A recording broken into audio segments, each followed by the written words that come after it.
Ravi de vous retrouver ce matin pour les cours de musique.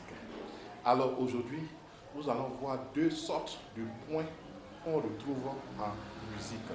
Alors retenez qu'en musique, il y a plusieurs sortes de points ou bien il y a plusieurs types de points. Mais aujourd'hui, nous allons voir le point d'augmentation et le point d'orgue.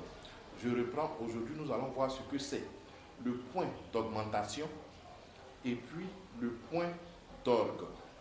Alors, nous commençons par le point d'augmentation. Alors, retenez qu'en musique, lorsqu'on parle du point d'augmentation, c'est un point qui est placé juste à côté d'une figure de note. Le point d'augmentation est positionné ou est placé juste à côté d'une figure de note, précisément à la droite de cette figure de note.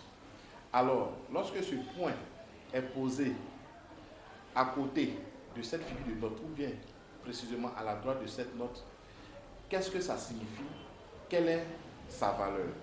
Alors, retenez qu'en général, le point n'a pas de valeur.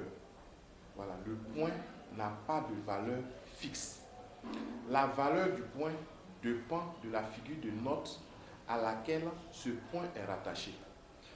J'espère que vous me comprenez. Le point, la valeur du point ou bien la durée du point dépend de la figure de note à laquelle ce point est rattaché. Je vais plus en profondeur. Alors, je vais vous donner un exemple simple. Lorsqu'on met une noix pointée, la noix pointée dure combien de temps? Pour connaître le nombre de temps, vous devez prendre d'abord la valeur de la noix. Nous savons que la noix dure un temps. Donc déjà, la noix, comme vous voyez la noix pointée, la valeur de la noix fait 1. Donc ça fait 1. Plus le point, c'est la moitié de la valeur de la noix. Est-ce que vous me comprenez? Je reprends.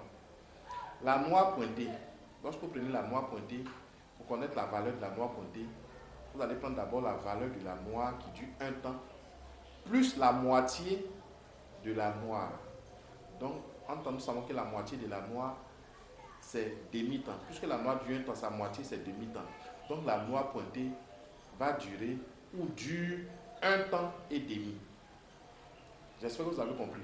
Nous allons prendre un autre exemple pour voir si vous avez compris.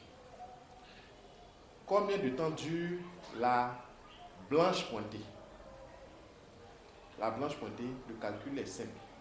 La blanche pointée va faire 2 points. La blanche fait 2 temps. Donc 2 plus la moitié de la blanche. La moitié de la blanche, c'est 1 temps. Donc ça fait 2 temps de la blanche plus 1 temps.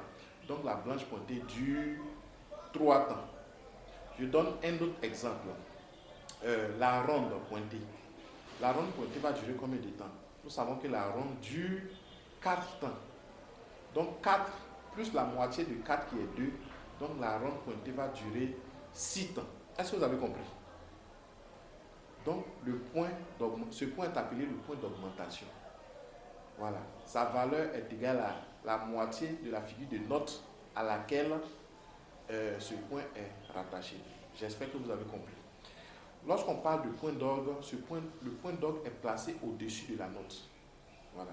Lorsque vous voyez un point d'orgue, il est toujours placé au-dessus de la note et puis il y a une petite courbe, voilà, sur cette note. C'est ça qu'on appelle le point d'orgue. Lorsque vous voyez le point d'orgue, qu'est-ce que ça veut dire? Ça veut dire que vous devez tirer cette figure, rester sur cette figure, tirer le nombre de temps que vous voulez. Le point d'orgue veut dire tirer le nombre de temps à volonté. Il n'y a pas de nombre de temps précis pour cette figure de note. Si le point d'orgue est placé par exemple sur une ronde, vous pouvez tirer 12 temps, 8 temps, 20 temps, ça dépend de vous. Donc le point d'orgue signifie que vous pouvez rester sur cette note le nombre de temps que vous voulez. J'espère qu'à partir d'aujourd'hui, vous allez faire la différence entre le point d'augmentation et le point d'orgue. Merci d'avoir suivi et au revoir.